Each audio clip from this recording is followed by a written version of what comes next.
че наистина съм слагах му нарече работи там, крем здраве или кой да не слагах в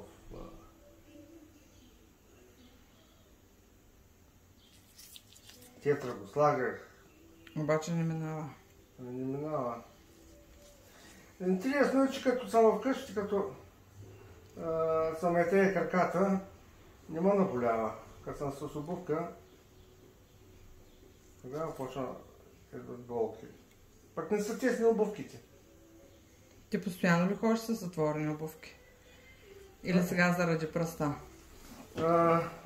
Аз много рядко, да, не знам кога не съм такова носил сандал. Повечето мрежасти такова обувки носа.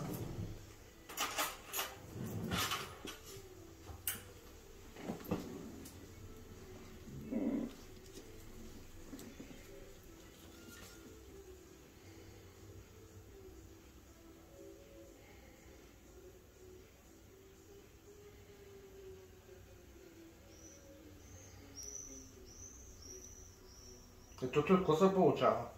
А сега ще видим тук какво парче нокът ще излезе.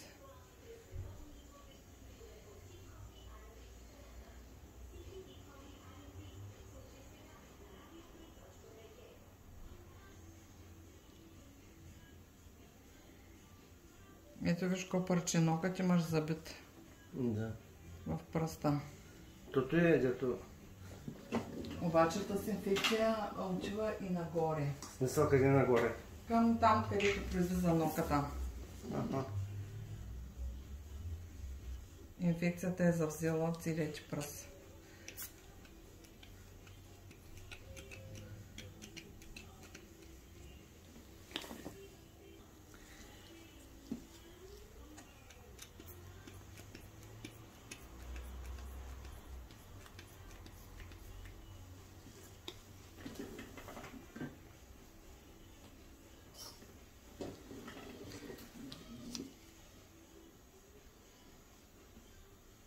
Сега тук ноката, виждаш ли докъде влиза инструмента? Тук това нещо е кухо отлепено. Да. Сега трябва да го изчистя и него.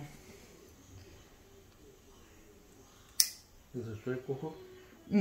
Може би нещо го ударило, се отлепил ноката от нокътното легло. Замърсило се е. Там се е врязало и много могат да бъдат причините за...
Боли ли? Малко, да.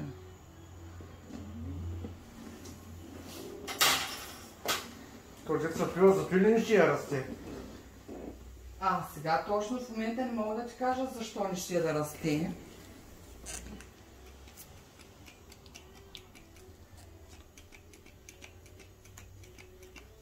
Тук помпичката ли ми се развали?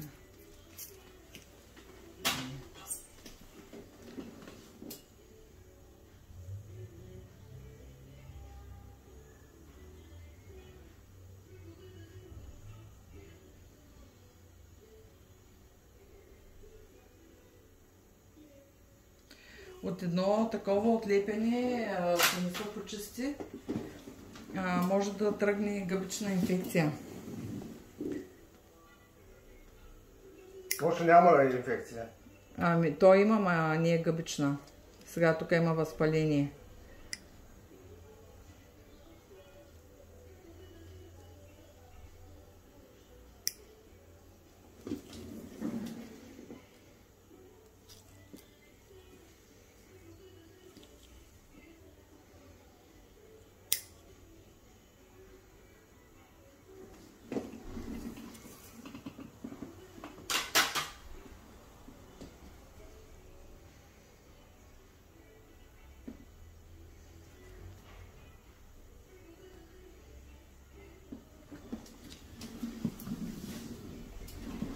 Сега, тук съм ти почистила и съм изрязала той, което е било впито. Да. Сега ще напръскам с антибиотик. И ще ти сложа една марля с йодосет. Ти също ще си купиш йодосет и ще си слагаш, ще си правиш привръзки и антибиотик. И антибиотик да се купа? Да, всичко ще се купиш и ще третираш във вас.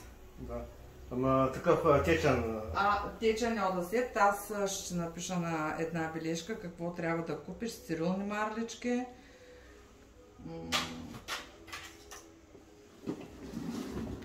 Ще пръскаш с антибиотик.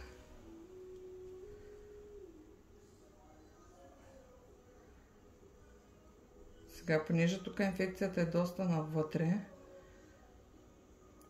вкарвам марлята под ноката.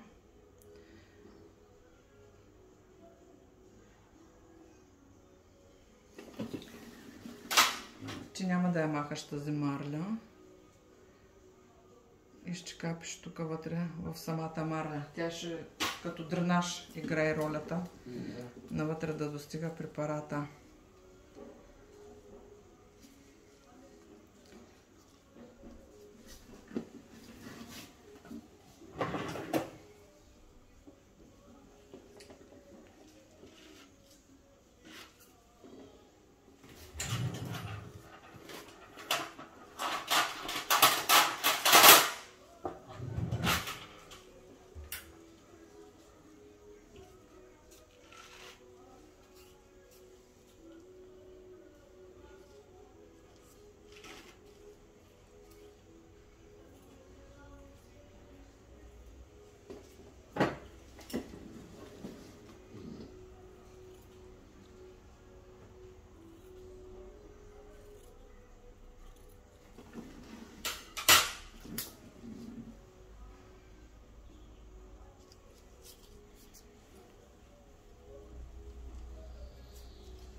Така.